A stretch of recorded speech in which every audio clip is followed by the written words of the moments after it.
নমস্কাৰ, মোৰ নাম অমিত খানা। এই বছৰ APSC পৰীক্ষাত মই APS ৰেংক 6 ল'বলৈ সক্ষম হৈছোঁ।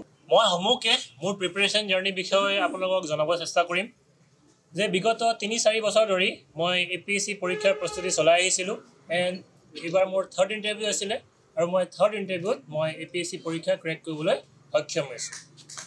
তাৰ পূৰ্বে মই UPSC পৰীক্ষাৰ প্ৰস্তুতি চলাইছিলোঁ আৰু 3বাৰকৈ মেইন শিকিবলৈ সক্ষম হৈছিলোঁ।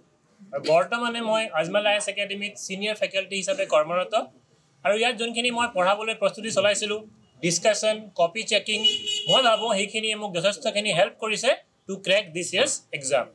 আৰু লগতে মই মোৰ পৰীক্ষাৰ কাৰণে যোনখিনি প্ৰস্তুতিৰ অনুপ্ৰেৰণা গ্ৰেজুৱেশ্যনৰ পাছত পাইছিলোঁ, মোৰ এক্সপ'জাৰ যোনখিনি মই পাইছিলোঁ আফটাৰ গ্ৰেজুৱেশ্যন, মোৰ লগৰসকল, সিহঁতক মই ধন্যবাদ আৰু কৃতজ্ঞতা জ্ঞাপন কৰিব বিচাৰিছোঁ। তেখেতৰ কাৰণে মই এই এক্সামৰ কাৰণে প্ৰিপাৰেশ্যন কৰিবৰ কাৰণে অনুপ্ৰেৰণা পাইছিলোঁ। এইখিনি কথাষাৰ কৈয়ে মই মোৰ বক্তব্যটো শেষ কৰিছোঁ। ধন্যবাদ।